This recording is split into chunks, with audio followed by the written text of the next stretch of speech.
لو ما تعرفش يعني ايه funded accounts وما شفتش الفيديو اللي فات، فانت لازم تشوف الفيديو اللي فات وترجع تشوف الفيديو ده. ولو شفت الفيديو اللي فات، فالفيديو ده هيقول لك ازاي تدخل المسابقات بتاعه فاند نيكست المجانيه بالكامل، اللي انت تقدر تكسب من وراها مكاسب كويسه جدا، وممكن تاخد funded accounts من وراها. اول حاجه في الداشبورد بتاعت الاكونت بتاعك هتلاقي فيه حاجه اسمها competition. فانت بعد ما بتضغط على competition دي بتنزل في free competitions طبعا. الفري كومبيتيشنز بتحصل كل شهر، في كل شهر بيكون في كومبيتيشن انت بتقدر تقدم فيها. بس انا عايز اوريكم مثلا كومبيتيشن. احنا دلوقتي في فبراير، انا بصور الفيديو في فبراير، هوريكم فيديو او المسابقة بتاعت يناير، الكسبانين ايه اللي خدوه من يعني المسابقة دي. طبعا المركز الاول خد $7000 كاش، وخد اكونت $300,000. يعني خد $7000 كاش وخد $300,000 ك اكونت فاندد اكونت ان هو يقدر يتريد بيهم ويكسب معاهم. والسكند بليس خد $3000 واكونت فيه 200,000 دولار. والثيرد بليس خد $2000 و100,000 دولار اكونت. فالثلاثة الاول ممكن يكونوا صعبين شوية، تمام. لكن دي بقى بقية الجوائز. المركز الرابع المركز العاشر خدوا جوائز كاش بالإضافة لأكاونتس كبيرة من 50,000 25,000. بعد كده أول 100 مركز خد تقريبا $15,000 أكاونت ب$15,000.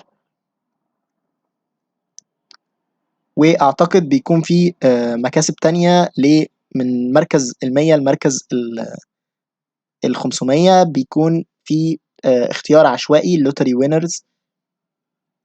مركز مثلا 101، مركز 120، كل واحد فيهم بيكسب بقى حاجة بشكل عشوائي. يعني مركز 150، فبرضو بيكون في مكاسب للمراكز دي. طبعا المسابقات دي بتكون صعبة وبتكون فيها كومبيتيشنز او فيها منافسة عالية، كومبيتيشن فيها عالية قوي، فبتكون ممتعة جدا وبتكون فرصة ليك ان انت تجرب تشالنج او فكرة الفند اكونت بدل ما تجربها بديمو عادي. يعني احنا الفيديو اللي فات قلنا ازاي او اهمية ان احنا لازم نعمل ديمو تريدنج قبل ما نعمل تريدنج حقيقي.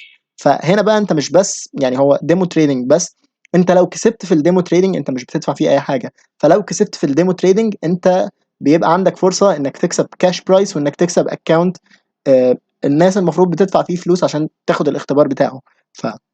ففرصة كويسة جدا جدا. وهعمل فيديوهات جاية عن يعني تجربتي في المسابقة اللي هتكون الشهر الجاي. هو كل أول شهر بتكون في مسابقة، فأنت يعني في مسابقة في مارس، النهاردة 26 فبراير وقت تصوير الفيديو، فأنا ممكن أقول انرول إن أنا عايز أقدم في المسابقة دي. أنت بتقدم، لازم تقدم طبعا قبل ما المسابقة بتبدأ، تمام.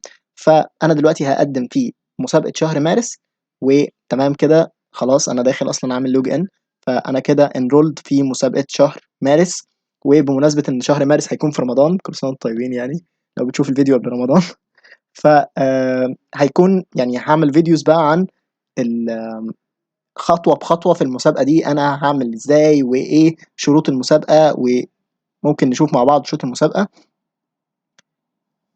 طبعا شروط المسابقة زي الأكاونتس العادية أو قريبة جدا من الاختبارات العادية. هنا مثلا بيقول لك الماكسيمم ديلي لوس 5%، ما ينفعش تخسر 5% في اليوم. لازم ما توصل لهمش في أي تريد.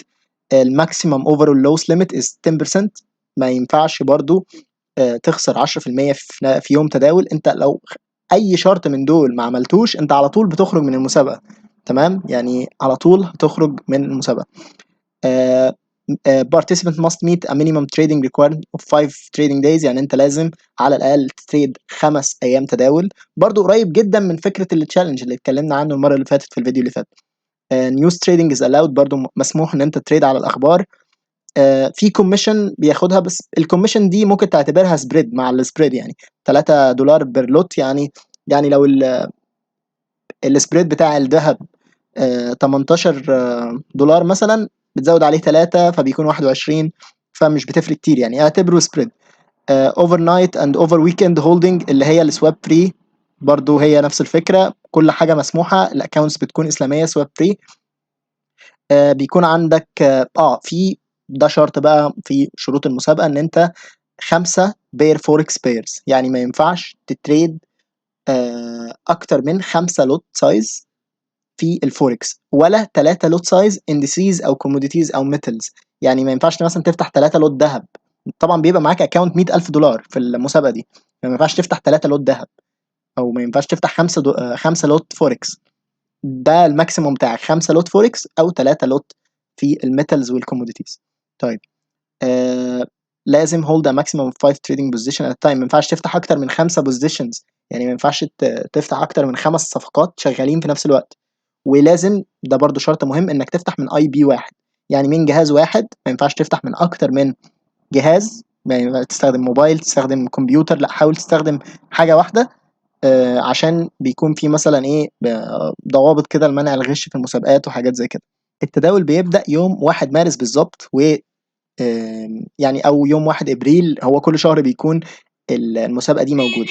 فالتداول بيبدأ يوم 1 start date of the competition، وبينتهي في آخر يوم في الشهر. وانت ما تقدرش تحط اكتر من 50 تريدة في اليوم، برضو دي من الشروط بتاعة المسابقة. 50 تريدة في اليوم أقصى حاجة، ما ينفعش يكون أكتر من كده، لكن ما ينفعش 5 في نفس الوقت. يعني أنت ممكن تعمل 50 تريدة في اليوم، ما أعتقدش، يعني رقم كبير جدا، بس 5 في نفس الوقت مفتوحين، برضو ده أقصى حاجة allowed ليك في المسابقة دي.